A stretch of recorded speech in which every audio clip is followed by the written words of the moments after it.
Salut tout le monde! La vidéo qui va suivre consiste à vous montrer le matériel que j'utilise pour réaliser mes réparations. C'est suite à la demande de la chaîne, sur la chaîne. Donc voilà, mais je voulais juste préciser que je ne fais pas la pub pour quoi que ce soit. Aucun matériel, rien. Je ne fais pas la pub. Tout ce que j'ai là, je me le suis acheté moi-même. Il n'y a rien de fourni, j'essaye pas de placer des produits ou quoi que ce soit. Je fais pas la pub, je répète, je fais pas la pub. Voilà, c'est juste pour vous, parce qu'il y a les abonnés qui demandent et tel appareil, donc voilà, c'est uniquement ça. Il n'y a rien d'autre. Bonne vidéo. Salut à tous. Suite à une demande sur la chaîne, je vais vous faire une petite vidéo pour vous montrer les équipements que j'utilise.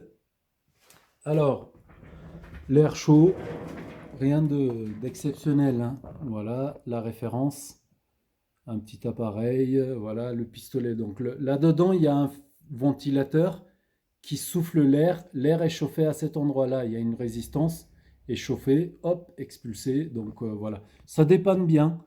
Ça met un petit peu de temps à charger, enfin à chauffer, je trouve, par rapport à celui que j'ai à l'autre atelier. Mais bon, ça dépanne. Il y a également différents embouts, différentes tailles. Voilà, selon ce qu'on fait. Ça s'emboîte, hop, et c'est assez pratique, ça dépanne bien. Le fer à souder.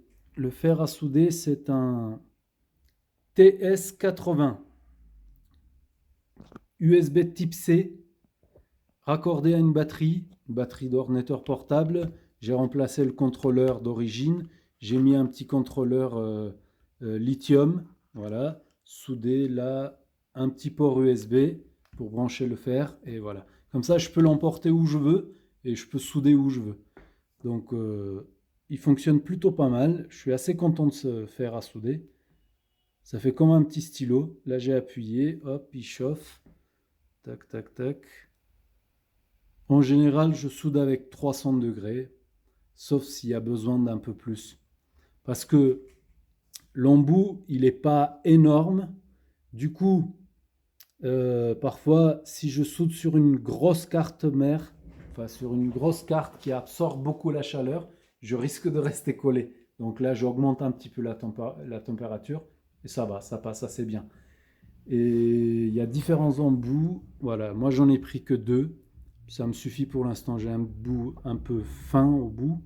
Celui-là, il est comme ça. Voilà. Ce qui est bien, c'est qu'on peut les changer assez facilement. Là, ça fonctionne, 300 degrés. Hop, je tire dessus et voilà ce que ça donne. Voilà. C'est comme une prise jack. Ça fonctionne pas mal. Voilà. Et je rappuie. L'embout, il doit être encore chaud. Voilà. Et là, je vais couper. Voilà. Alors, ça ne fonctionne pas avec une batterie classique de 5 volts, de batterie de téléphone portable, parce que il faut un minimum d'ampérage de puissance, ou alors il faut une batterie Smart Charge qui peut monter à 9 volts, et qui peut délivrer 1,5. Alors, comme je disais, donc il faut quand même une batterie Smart Charge pour faire fonctionner ce fer. Sinon, on peut quand même l'utiliser avec une batterie de 5 volts classique ou alors un chargeur classique de 5 volts, pas Smart Charge. Mais dans ce cas-là, il faut changer le programme qu'il y a dans le fer à souder. Oui, c'est un programme qui est open source. On peut le changer, c'est un petit BIOS, c'est un petit firmware. Donc si un jour vous en avez besoin, vous avez besoin de le changer, vous ne savez pas comment faire, je peux vous expliquer, j'ai le programme et tout. Donc en mettant ce nouveau programme, c'est un truc qui fait fonctionner avec 5 volts, seulement ça met un peu plus longtemps à chauffer, c'est tout.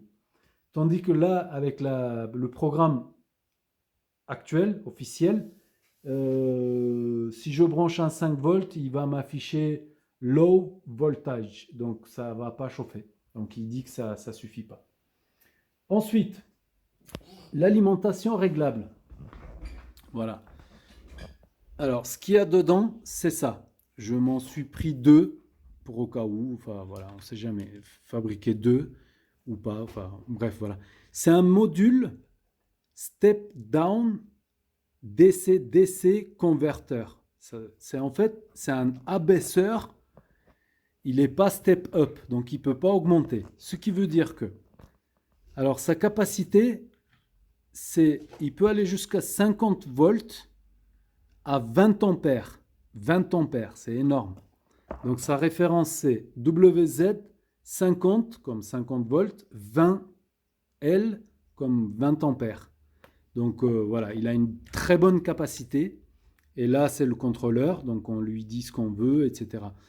Mais il faut l'alimenter. Il n'y a pas l'alimentation qui va avec. Donc, pour bénéficier de ces 50 volts, il faut lui en donner au moins 50 volts à l'entrée.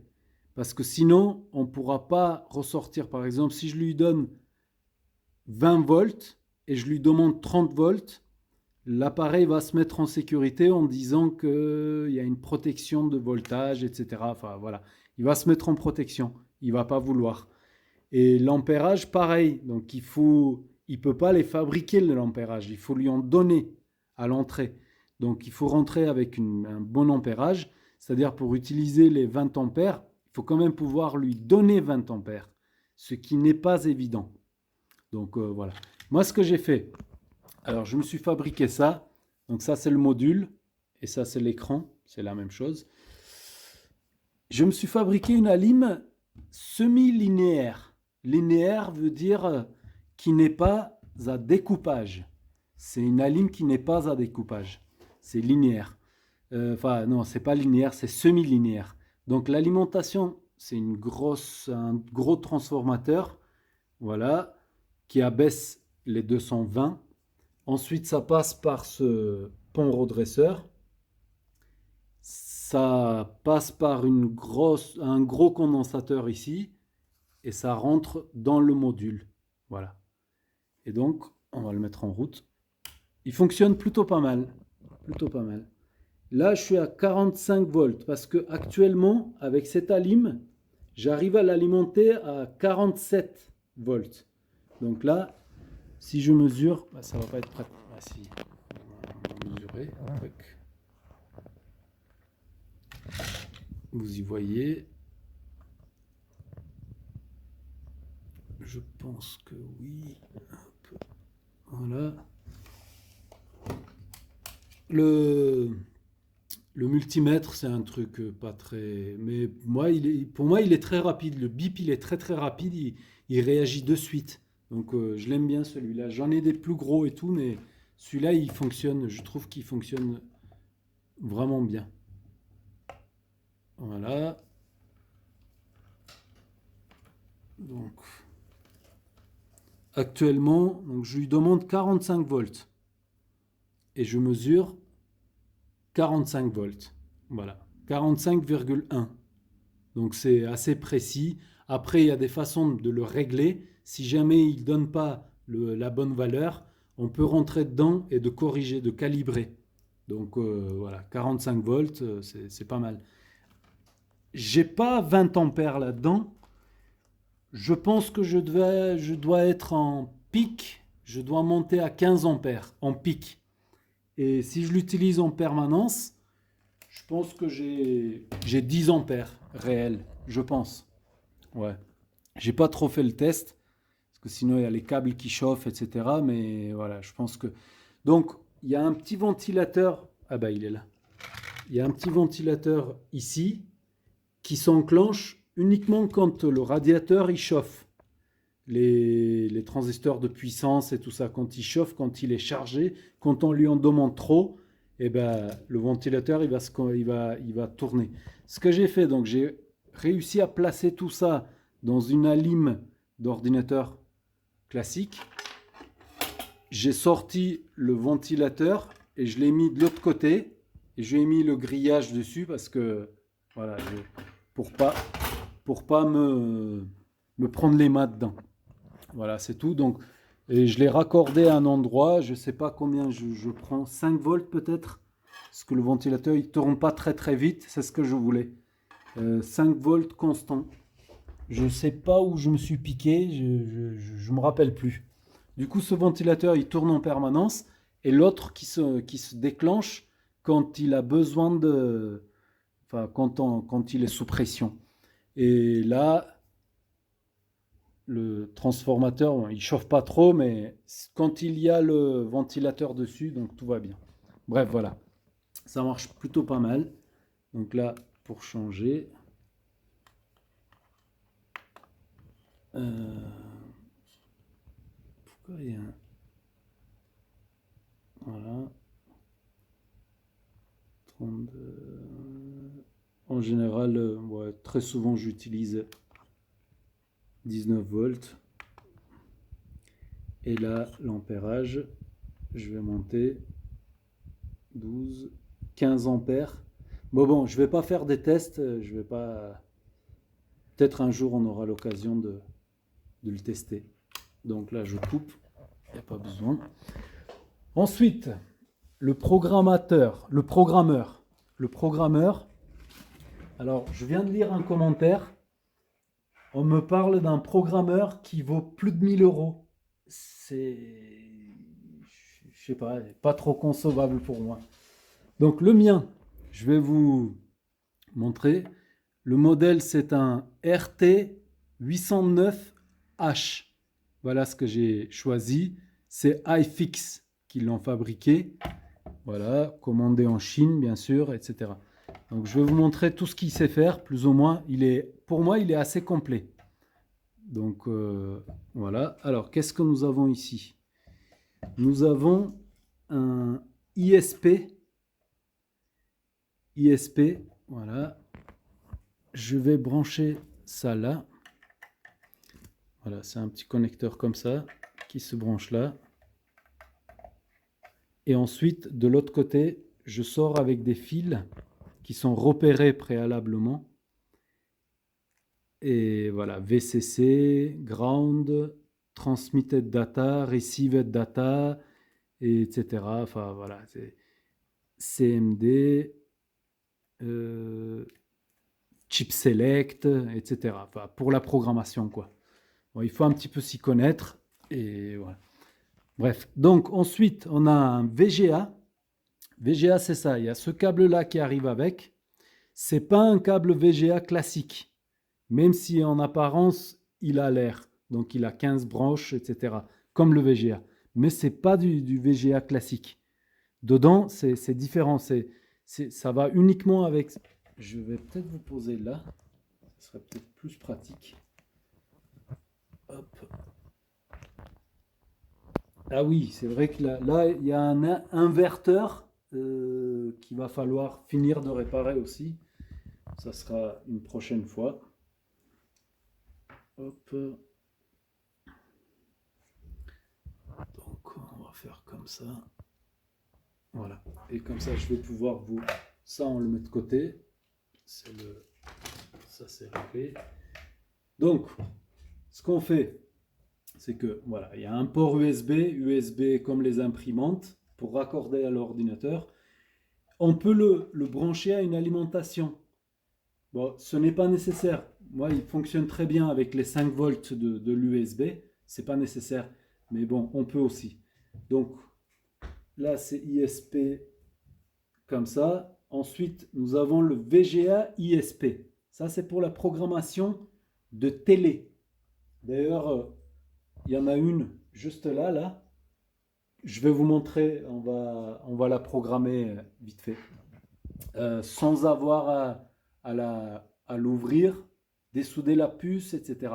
On va essayer de le lire avec ça. Je vous dis, ce programmeur, pour moi, il est assez complet. Enfin, pour ce que j'en fais, pour moi, ça me va très bien. Donc, VGA. L'autre côté, ça va à la télé. Mais ça, je vous montrerai en direct là-bas. Ensuite, on a également ce câble-là. D'un côté, VGA, qui va à l'ISP, ici. Et de l'autre côté, pareil, c'est pour les télés. mais programmé en HDMI.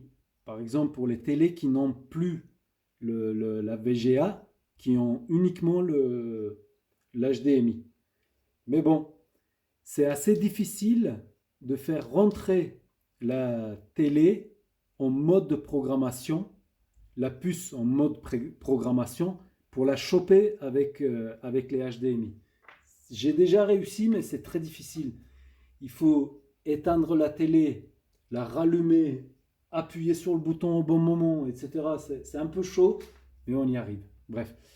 Et en même temps, quand on se branche en VGA ISP, vous allez voir, elle envoie un peu comme un test de la dalle, voir s'il n'y a pas des pixels mortes, etc. Bref, voilà, on va voir ça tout à l'heure. Ensuite, qu'est-ce qu'on va passer par ça? Vous connaissez déjà. Ça, c'est pour ressouder reprogrammer les puces, les Super I/O, les séries KB, 90, 12, 22, 10, enfin voilà, différents trucs. Donc ça va à cet endroit-là. On le remonte. On le branche ici. Tac. On coince les pins.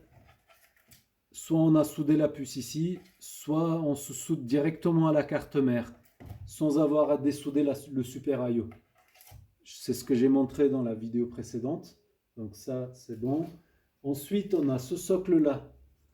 C'est un peu la même chose, sauf que c'est pour des séries IT. C'est les puces ITE. Donc IT 8580, 8586, ta. Enfin bref, voilà. Donc ça va comme ça sur le socket. Hop. Là, il y a la masse que j'ai dû me souder ici pour mettre la masse sur la carte mère, etc. Ça, c'est au cas où, si je veux reprogrammer avec les nappes de clavier. Voilà, on peut également avoir, se connecter au connecteur du clavier. Bref, j'ai déjà expliqué tout ça dans l'autre vidéo. Ensuite, nous avons ceci. Ça fait un peu plus détaillé, mais pour ceux qui s'intéressent, qui veulent se lancer dans la programmation, ben, voilà, comme ça, ils ont déjà un petit aperçu. Ça, c'est assez pratique. Au début, ça m'a beaucoup servi. C'est pour attraper... Attendez, je vais choper une carte. Oh.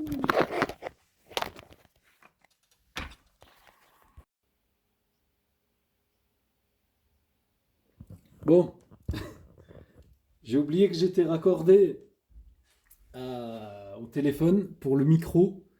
Je crois que je vais m'acheter un micro USB, non pas USB, micro Bluetooth. Bref, voilà, et le téléphone il a fait un vol plané, mais tout va bien. Donc pour vous expliquer ce que c'est ce socket, c'est des dents de crocodile, je sais pas comment on appelle ça, je crois c'est peut-être même crocodile. Voilà, là il y a un fil qui est repéré. Est-ce que vous y voyez assez? Ouais, on dirait. Il y a un fil qui est rouge, c'est pour indiquer que c'est le pin numéro 1. Numéro 1 qui est là. Voilà. Parce que sur le programmeur, il faut les mettre, le pin numéro 1, il est vers le haut.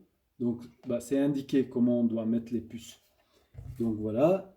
Mais bon, il y a un truc bien avec ce programmeur, c'est que on a beau attraper la puce comme ça ou dans l'autre sens, lui, il arrive à inverser il arrive quand même à récupérer, à reconnaître la puce et récupérer l'info. Donc ça, c'est pour nous éviter de nous dessouder. Au début, je m'en servais pas mal, mais après, il a arrêté d'attraper. Ça fait pas un bon contact. Si je lâche, ah ben là, ça tient. Mais je suis pas sûr que ça touche comme il faut les pins. Donc voilà à quoi ça sert. Et hop, voilà, ça c'est bon. Ensuite,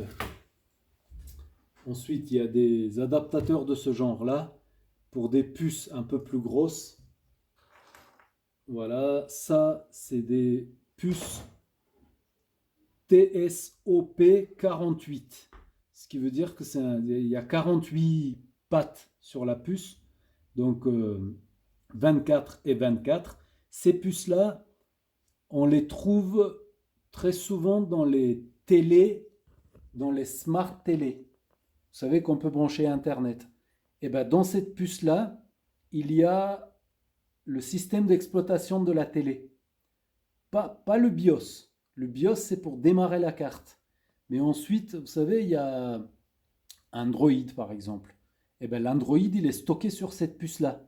Et parfois, il arrive qu'il est briqué, enfin, il est pas briqué, ouais, on peut dire comme ça, enfin, en panne. Donc, si on a besoin, soit on arrive à y rentrer avec une clé USB, etc., en chargeant le programme du site du fabricant, si c'est dispo. Et voilà. Ou alors, si on est vraiment bloqué, dernier recours, il faut dessouder la puce, la mettre dedans. Hop, on la met dedans. Je ne vais pas me relever, j'ai des puces comme ça, mais si je me relève, je fais tout tomber. Donc, le sens, voilà. On relève. On met ça là, tac. On met la puce, c'est-à-dire on appuie. Il y a des dents comme ça là. Quand j'appuie, les dents s'écartent. Je mets la puce et elle arrive, elle met les dents, enfin on va dire des dents, sur les pattes. Ça la maintient en place. Ça fait un bon contact. Et le programmeur, le programme, il lit le programme qu'il y a dedans. Regardez. Voilà. Hop, on attrape et enfin, voilà. Ça, c'est pour des plus gros. Ça, c'est quoi? TSOP 56. Donc, un peu plus de pattes. Ensuite, il y a d'autres adaptateurs pour d'autres différentes puces. Ça, c'est pour les BIOS et tout. Je m'en sers beaucoup de celui-là. Ça aussi, mais pour des BIOS un peu plus petits. Oh, ils sont presque pareils, ces deux-là. Ça aussi. J'en avais d'autres dans l'autre atelier.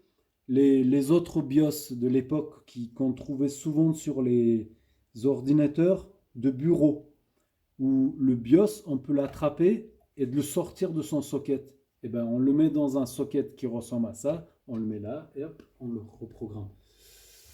Et dernièrement, il y a ceci. Là, pareil.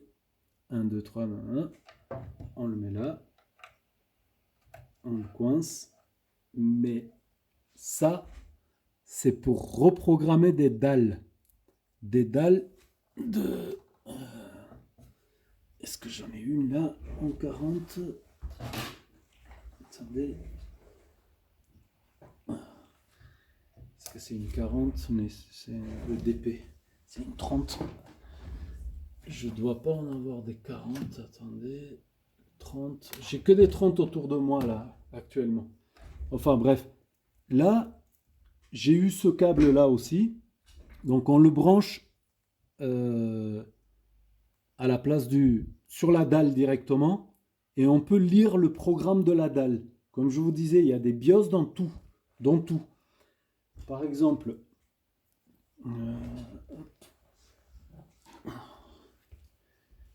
mais c'est pas ouvert. Donc, sur la dalle, bien sûr, on peut réparer les dalles aussi. Elles aussi, elles tombent en panne. Je parle pas de le casser. Hein. Une fois que c'est cassé, c'est foutu. Il faut jeter. On peut rien y faire. Mais ça arrive souvent que la dalle, elle tombe en panne au niveau de cette carte électronique. C'est son contrôleur, en fait. Elle reçoit les infos.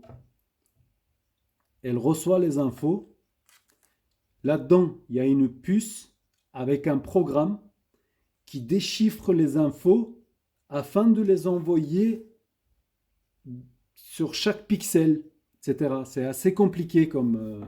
voilà. Et si on n'a pas le bon programme, bref, voilà, ça ne peut pas marcher. Ça, c'est encore autre chose. J'étais pas parti pour ça. J'ai une dalle qui est en panne, elle n'est pas cassée, c'est juste qu'elle est en panne. Donc un jour, quand je trouverai le temps, je vais vous faire une vidéo. Ou pas. Enfin, bref, on verra. Donc ça c'est fait. Je crois qu'on a fait le tour, hein. Alors je vais vous mettre en pause, le temps de me mettre en place pour reprogrammer la télé sans avoir à dessouder la puce avec ce qu'on a là. Voilà. À de suite. Allez, c'est reparti. Donc elle est là la télé. Je me suis raccordé au port VGA ici. Le câble il part là, il va de l'autre côté, il va sur le programmeur. Voilà. Sur la partie ISP, VGA ISP. Ça filme. Ouais. Alors, je viens de penser à quelque chose. On va aller un peu plus loin dans notre expérience. La télé fonctionne. Tout va bien. La télécommande fonctionne. J'appuie sur Power. La télé est là coupée. Je rappuie.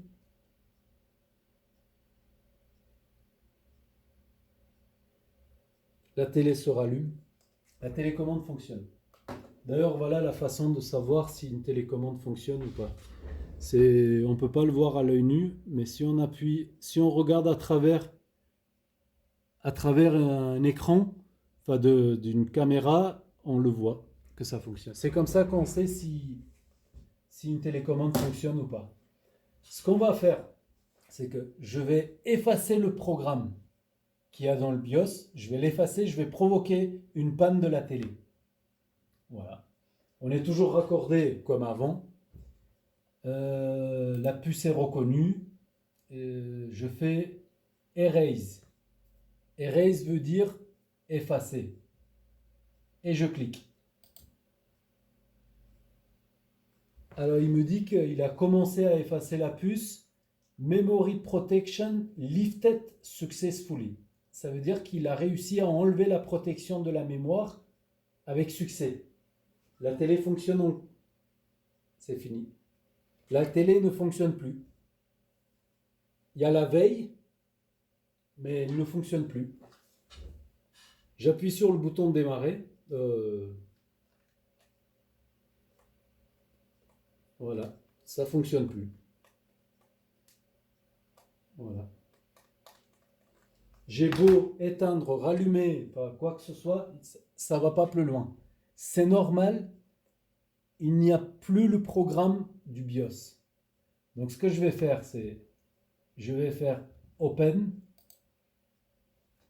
Je vais aller chercher le programme que j'ai enregistré aujourd'hui. Je fais ouvrir. Je fais écrire. Et c'est parti. Donc il a reconnu la puce, Giga Device, etc. 25Q64. Start writing. Donc il a commencé à écrire. Donc voilà.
Comme par magie.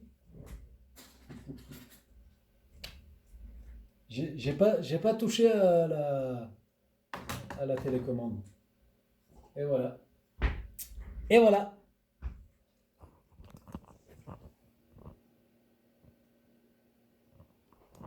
Voilà.